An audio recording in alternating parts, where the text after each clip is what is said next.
Comparaison de fractions, troisième partie.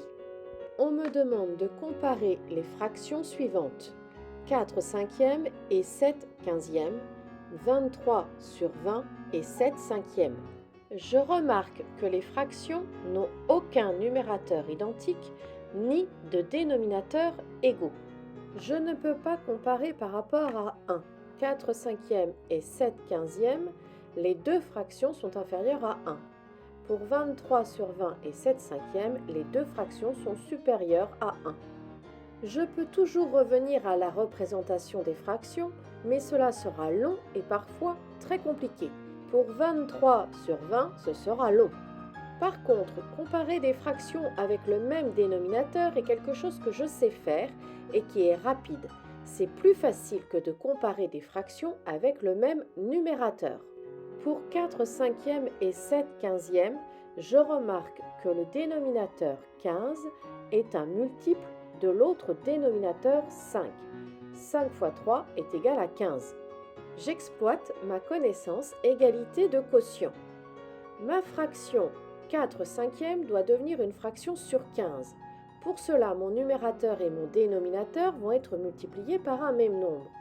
Pour passer de 5 à 15, je fais 5 fois 3. Comme je fais fois 3 au dénominateur, je fais fois 3 au numérateur.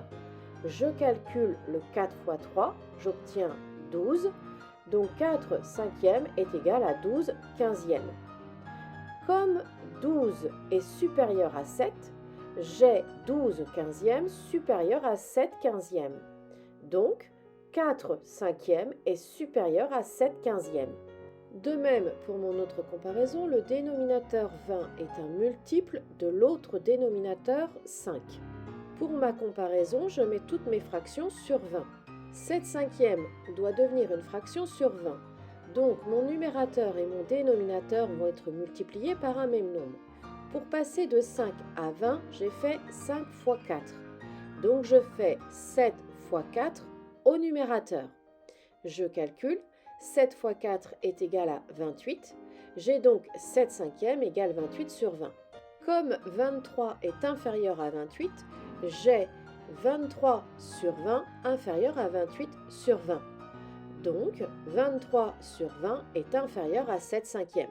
Je retiens, la mise au même dénominateur est une méthode permettant de comparer des fractions quand la comparaison à 1 est impossible et que les numérateurs et dénominateurs sont différents.